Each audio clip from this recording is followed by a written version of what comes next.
లష్కర్ బోనాల జాతర వైభవంగా కొనసాగుతుంది. వేకువజాము నుంచే పెద్ద సంఖ్యలో భక్తులు అమ్మవారిని దర్శించుకుని బోనాలు సమర్పిస్తున్నారు. ఉదయం 4 గంటలకు జిల్లా ఇన్ఛార్జి మంత్రి పొన్నం ప్రభాకర్ దంపతులు ఉజ్జయిని మహంకాళి అమ్మవారికి తొలి బోనం సమర్పించారు. ప్రత్యేక పూజలు చేశారు. అనంతరం అమ్మవారికి దర్శించుకునేందుకు భక్తులు అనుమతించారు. పెద్ద సంఖ్యలో ఆడపడుచులు అమ్మవారి బోనం సమర్పించేందుకు బారులు తీరారు. అమ్మవారిని దర్శించుకున్న ప్రజా ప్రతినిధులు కేంద్ర మంత్రి కిషన్ రెడ్డి దంపతులు, Sanath Nagar MLA Talasani Srinivas Yadav, Malkajgiri MLA Marri Rajasekhar Reddy, Narsapur MLA Sunitha Laxma Reddy, మాజీ MLC PL Srinivas, Sanath Nagar Congress incharge Kota Neelima అమ్మవారిని దర్శించుకున్నారు. దేవాదాయ శాఖ principal secretary Shailaja Ramaiah, commissioner I Venkata Rao, north zone DCP Rashmika Perumal భక్తులకు ఎలాంటి ఇబ్బంది తలెత్తకుండా ఎప్పటికప్పుడు జాగ్రత్తలు చేపడుతున్నారు.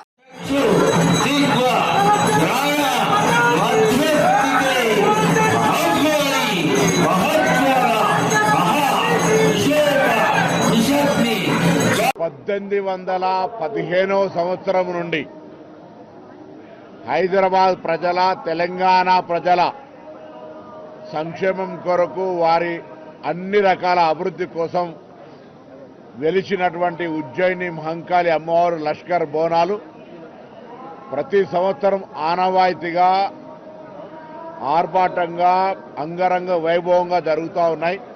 అందులో భాగంగా తెలంగాణ ప్రజాపాలన ప్రభుత్వం వచ్చిన తర్వాత కూడా గౌరవ ముఖ్యమంత్రి రేవంత్ రెడ్డి గారి నాయకత్వంలో ప్రభుత్వం, దేవాదాయ శాఖ, మిగతా అన్ని శాఖలు కలుపుకొని ప్రజలకు ఎటువంటి ఇబ్బందులు లేకుండా భక్తులకు సౌకర్యాలు అన్ని రకాల కల్పించే విధంగా ఆ అమ్మవారి సేవ చేసుకునే అవకాశం ప్రకారంగా ఈ ఉజ్జయిని మహంకాళి బోనాల జాతర ఏర్పాటు చేస్తారు.